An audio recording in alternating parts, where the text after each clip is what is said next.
Di kementerian ada kejahatan yang dihukum dirjennya, kepala kanwil, itu biasa. Jadi menteri yang sekarang ini, menteri ATR BPN itu kan mengeluarkan sertifikat ratusan tuh.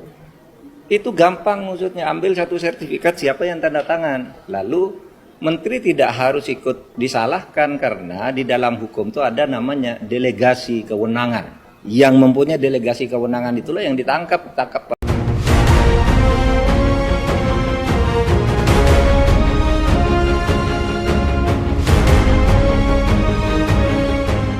Mantan Menko Polhukam Mahfud MD mempertanyakan sikap aparat penegak hukum yang dinilai tidak tegas dalam kasus pagar laut misterius 30 km di Tangerang.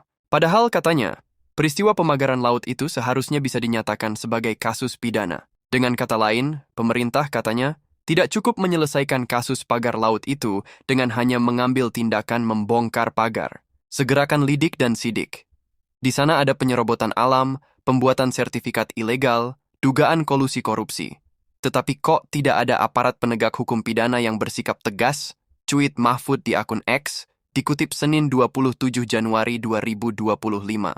Mahfud menilai langkah yang diambil pemerintah atas kasus pagar laut Tangerang baru bersifat hukum administrasi dan teknis.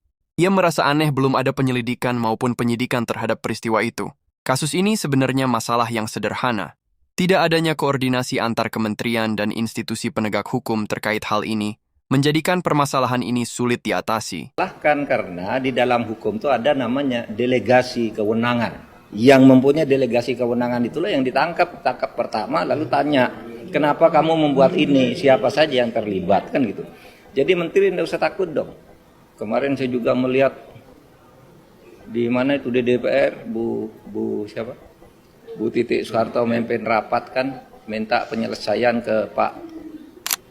Pagar terbuat dari bambu di Tangerang ini pertama kali diungkap oleh Kepala Dinas Kelautan dan Perikanan, DKP, Provinsi Banten Eli Susianti. Dinas menerima laporan warga pada 14 Agustus 2024 lalu. Pembangunan pagar laut misterius Tangerang sepanjang 30 km ini mencaplok wilayah pesisir 16 desa di 6 kecamatan. Ada masyarakat pesisir yang beraktivitas sebagai nelayan sebanyak 3.888 orang dan 502 pembudidaya di lokasi tersebut. Berbagai instansi tak bisa memastikan siapa pemilik pagar tersebut. Belakangan, Menteri Agraria dan Tata Ruang Kepala Badan Pertanahan Nasional, ATR BPN, Nusron Wahid mengakui bahwa pagar laut misterius sudah bersertifikat HGB. Pertama, PT Intan Agung Makmur sebanyak 234 bidang. Kedua, atas nama PT Cahaya Inti Sentosa sebanyak 20 bidang, kemudian atas nama perseorangan sebanyak 9 bidang.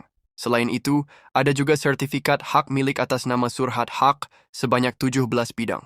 Sertifikat itu disebut dalam proses pembatalan. Fisiknya udah nggak ada tanahnya, betul kan? Betul.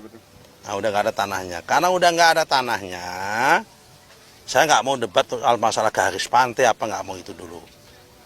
Itu toh kalau dulunya empang, kalau yang di sono tadi karena udah nggak ada fisiknya, maka itu masuk kategori tanah musnah.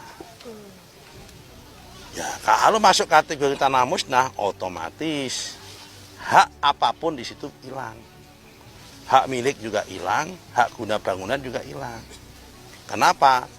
Barangnya udah nggak ada, gimana ada haknya? Oke? Kecuali kalau ada barangnya. Nah, ini nggak ada barangnya. Tapi akan saya cek satu persatu, kan tadi udah kita tunjukin mana. Gambarnya mana di gambarnya? Nah, kita cek satu-satu. Nih, akan kita cek satu-satu ini.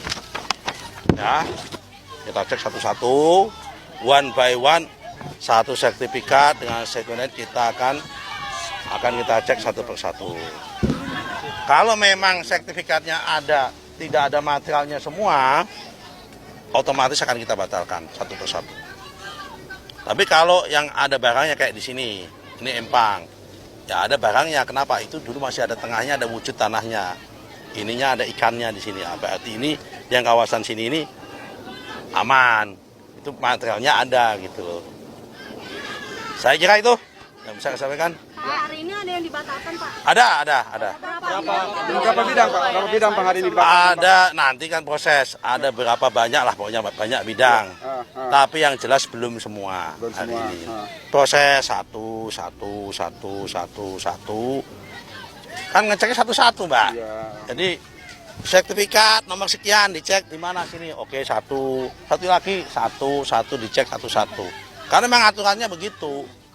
Untuk yang hari ini, Hari ini aku belum tahu ada berapa itu. Yang jelas hari ini adalah kalau sekitar 50-an ada kali sertifikat.